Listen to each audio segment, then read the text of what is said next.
근데 임기 절반도 지나지 않은 상태에서 지금 19%가 나온 대통령은 지금까지 없었습니다. 정치적으로 이제 그 탄핵 상황이고 이 상태로 남은 임기 절반을 계속해서 갈 수는 없습니다.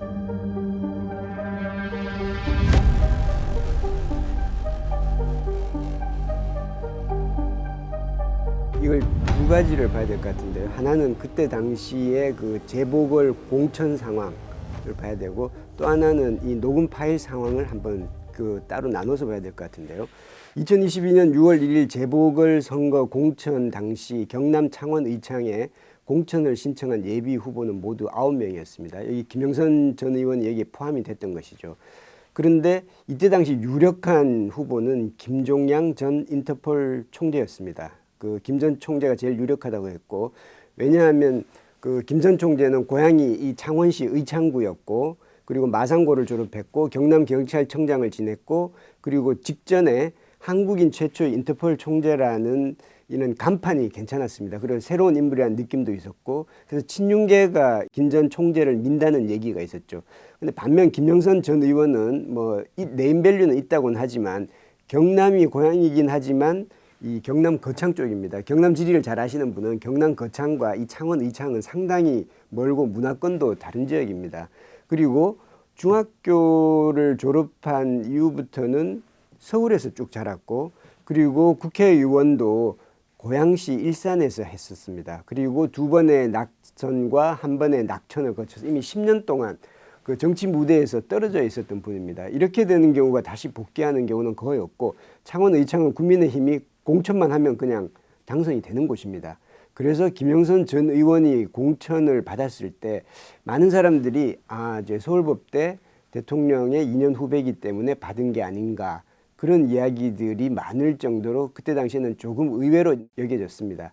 다만 이때 당시 공관위원장 윤상현 의원은 어떻게 이야기했냐면 경남에 지금까지 그 여성 국회의원이 없었다. 그래서 이제 우리 여성을 안배하기 위해서 이제 김영선 전 의원을 공천했다라고 설명을 했습니다. 그러나 보통 여성 공천을 할 때는 참신한 인물을 하지 이렇게 10년 동안 무대에 떨어졌던 인물을 다시 복귀시켜서 여성 공천이라고 내세우는 경우는 흔치는 않습니다. 그렇기 때문에 그때 당시 김영선 전 의원이 완전히 의외다, 전혀 예상도 못했다는 정도까지는 아니라 하더라도 상당히 조금 의외로 받아들여졌던 것은 사실입니다.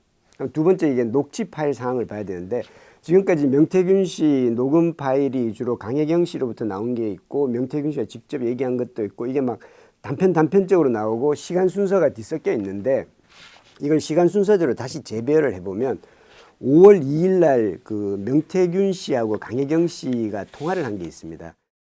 그 오늘 네. 여사님 전화 왔는데 네네. 내 고마움 때문에 네네. 김영수 그렇게 하지 말라고. 내가 고맙다고. 네네. 야, 자기 선물이래. 아, 하여튼 입 조심해야 돼요. 알겠습니다. 알면 네네네. 난리 뒤집어진다. 알겠습니다. 네. 5월 2일 날 공천이 거의 확정됐다는 식으로 이야기를 합니다. 공천 확정 발표는 5월 10일입니다. 그러니까 8일 전에 이미 공천이 됐다고 명태균 씨가 알고 있었던 겁니다. 그러면 5월 9일 날 이 사항은 왜 윤 대통령과 명태균 씨가 서로 통화를 하게 된 상황에 이르렀느냐, 여기서는 약간의 추정이 들어가는데, 내일이 공천 확정 발표 날인데 아직까지 공천 확답을 못 들은 겁니다. 그래서 명태균 씨가 윤 대통령에게 전화를 한 것이고, 물론 이것도 윤 대통령에게 전화를 한 것인지 김건희 여사한테 전화를 해서 김건희 여사가 윤 대통령을 바꿔준 것인지는 아직 조금 불분명합니다.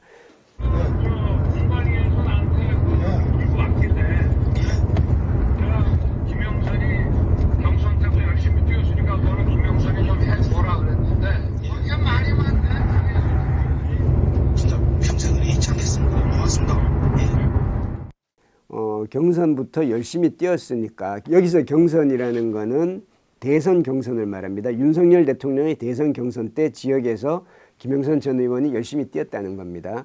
그래서 그거는 좀 김영선이를 좀 해줘라, 김영선을 좀 공천해줘라 라고 그랬는데, 말이 맞네 당에서 라고 하는 거는 결국 5월 2일 날 김건희 여사가 얘기를 했지만 5월 9일 이때까지 당에서 반대가 있고 하면서 약간 논란이 있었다는 겁니다. 그래서 어쨌든 그래서 내가 하도록 해줬다라고 이제 윤 대통령이 명태균 씨한테 이야기를 한 거죠. 그러면 5월 2일 사항과 5월 9일 사항을 끼워 맞추면 이게 논리적으로 맥락이 맞아 들어갑니다. 그리고 6월 15일 날 명태균 씨가 지인에게 한 말이 또 있습니다. 거기서 뭐냐고 하냐면 지 마누라가 옆에서 아니 오빠 명 선생님 그거 처리 안 했어?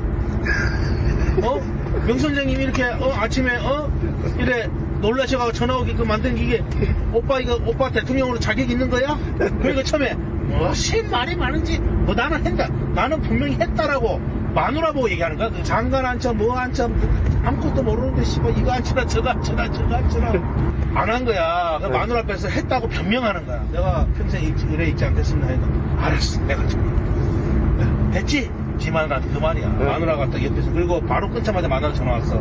선생님 윤상현이한테 전화했습니다. 보안 유지하시고 내일 취임식에 꼭 오십시오. 이렇게 전화 끄는 거야. 윤석열 대통령한테 또는 김건희 여사한테 전화를 했다는 거죠. 이때까지 확답이 안 됐으니까.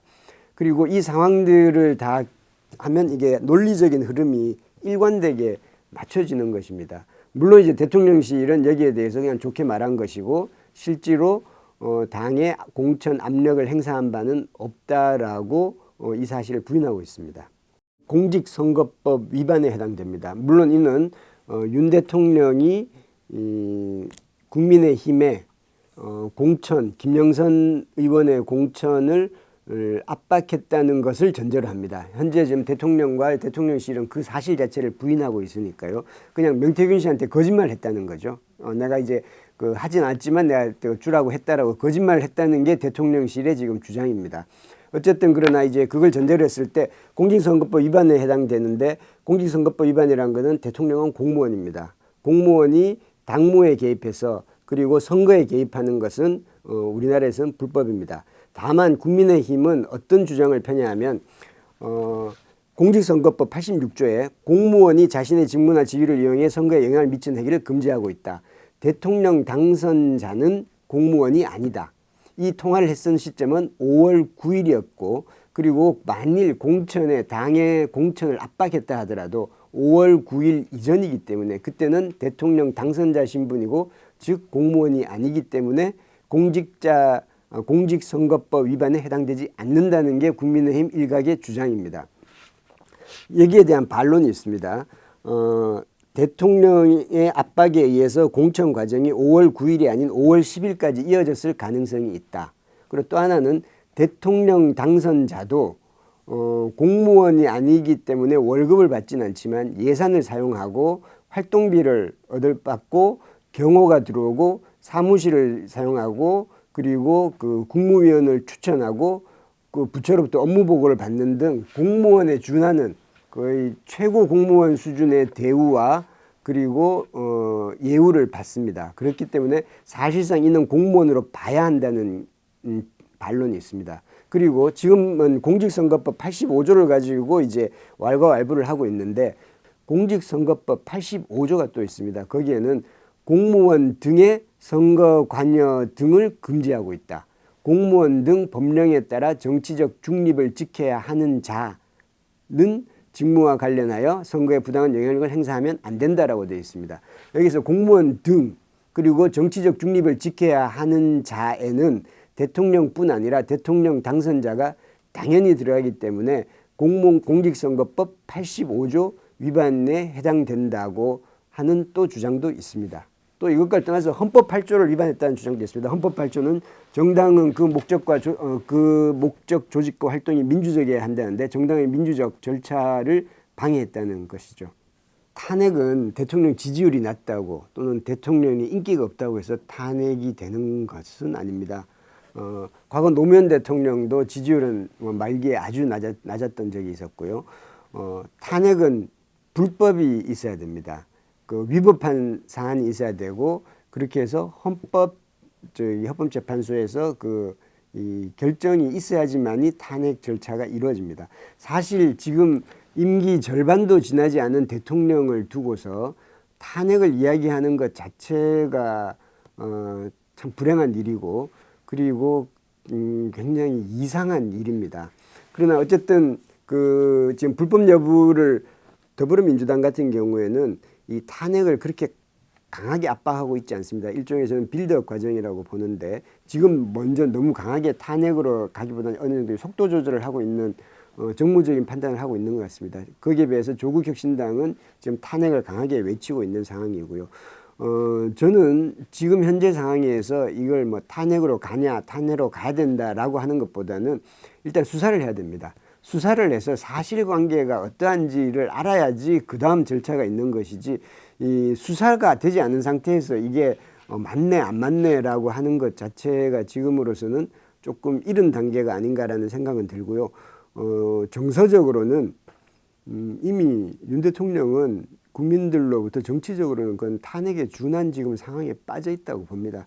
아까 전에 그 국민의힘 일각에서 주로 이제 법조인 출신들입니다. 뭐 이것이 공직선거법 위반이네 아니네라고 뭐 그 대통령 당선자는 공무원이네 아니네라고 주장하는 것 자체가 일반 국민들 듣기에는 정말 한심하거나 이상하게 들릴 겁니다. 지금 이게 정치적으로 이미 엄청난 지금 상황에 이르는 상태인 거고 그걸 인지해야 되고 이걸 법적으로 불법이나 아니냐를 따질 사안이 아니라고 봅니다.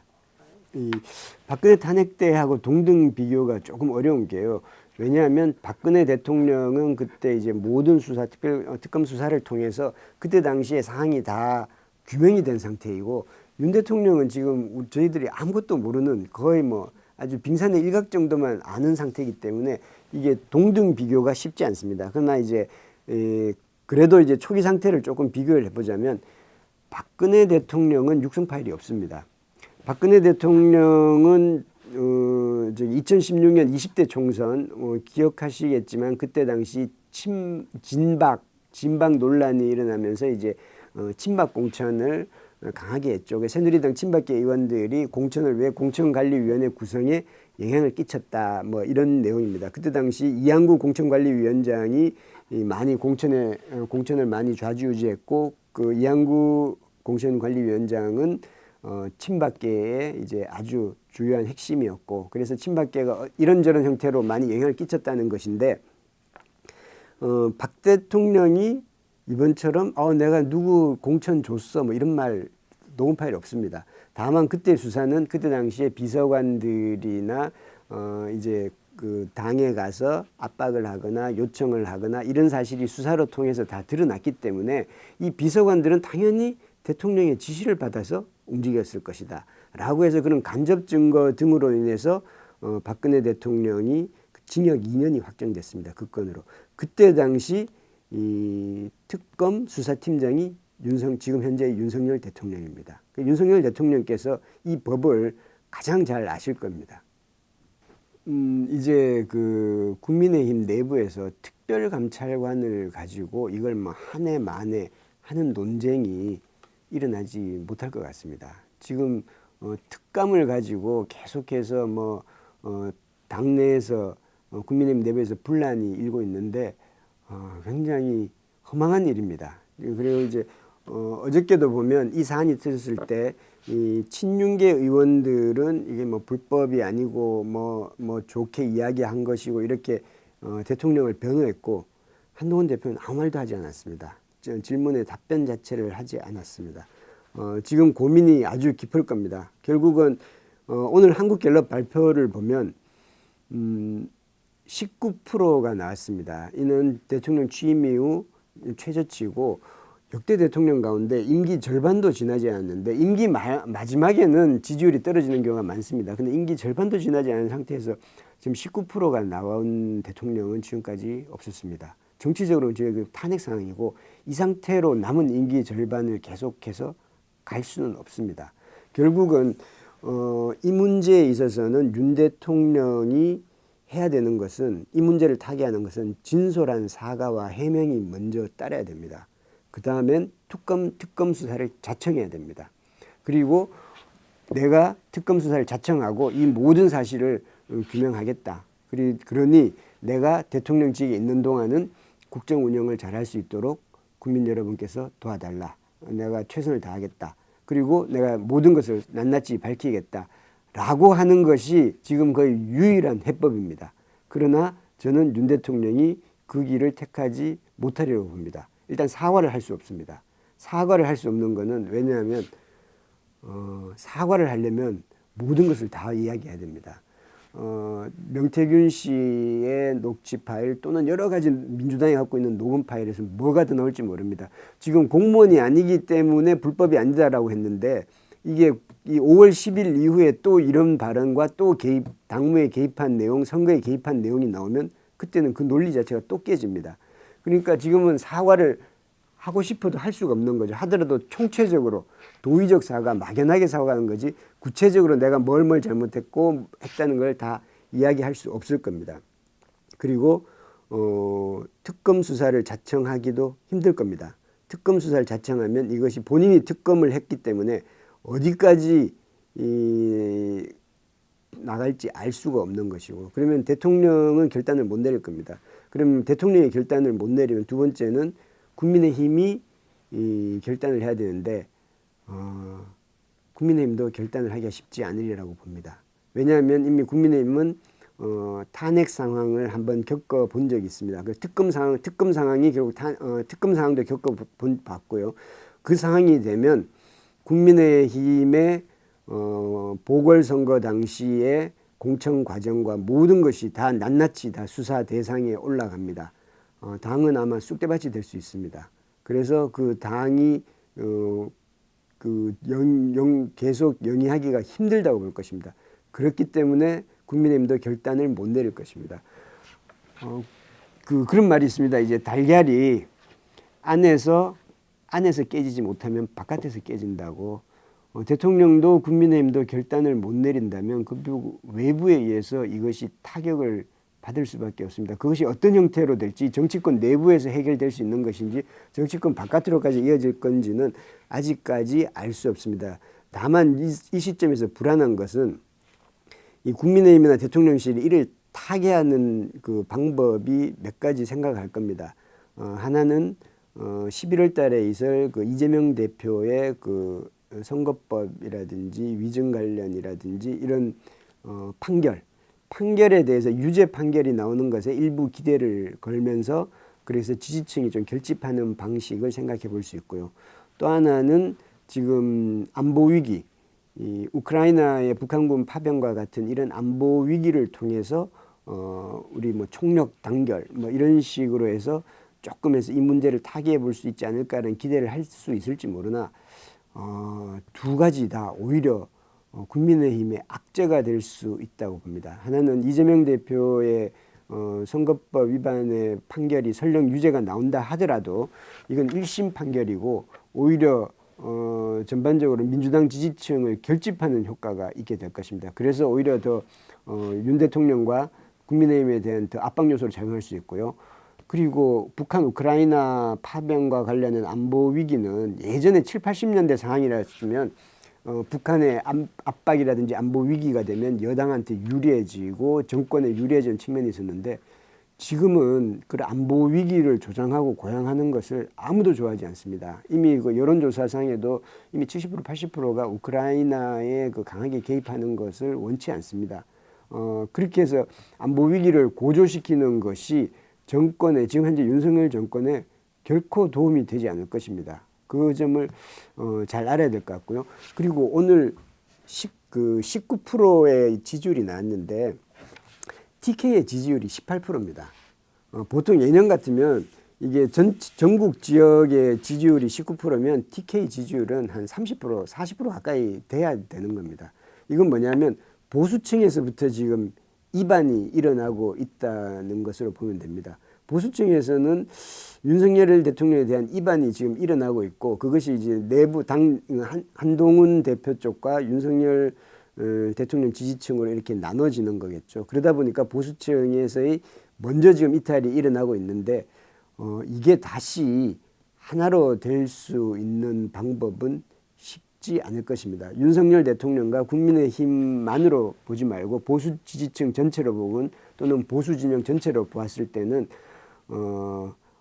얼렁뚱땅 대충 이 문제를 봉합해서 넘어갈 수 있는 상황이 아닙니다. 이게 초기는 몰랐지만 지금은 그런 상황이 아니고요. 그 수술을 통해서 완전히 이 문제를 규명하고 이 문제를 완전히 소상히 다 밝혀내지 않고는 윤 대통령이 주장하는 대로 정말 그렇게 규명해서 아무런 명명백백하게 아무런 잘못이 없다고 하면 또 국정 운영에 힘을 다시 회복할 수가 있겠죠. 물론 그런 가능성은 저는 뭐 굉장히 낮다고 봅니다만은 어떤 형태로든 그렇게 해서 원점적으로 그리고 그 근본적으로 이 문제를 해결하지 않고는 정무적 판단에 의해서 대충 봉합해서 넘어갈 수 있는 상황이 아니라고 봅니다. 예, 그래서 지금 굉장히 중요한 시점이고 다만 이 상황에서 보수 진영과 또는 국민의힘이 아니라 이 우리나라 전체가 지금 잘못하면 위기와 혼란에 빠질 수 있는 게 아닌가 그런 우려가 있습니다. 국내적으로 이제 의정 갈등 문제가 전혀 지금 해결되고 있지 않고 있고 바깥에는 지금 안보 위기가 점점 높아가고 있고 11월 5일 날 당장 미국 대선에서 어떤 선거 결과가 나올지도 모르고 지금 국내적으로 국외적으로 해결해야 되고 결정해야 되고 그 헤쳐나가야 될 과제들이 계속 쌓이고 있는데 지금 이 문제에 발목이 묶여서 아무것도 하지 못하고 있습니다. 그렇다고 해서 이 문제를 온 국민이 잊어버리고 그냥 다 그렇게 갈 수는 없습니다. 이 문제를 해결해야 됩니다. 제가 간략하게 설명드리자면 여기까지 말씀드릴 수 있겠습니다.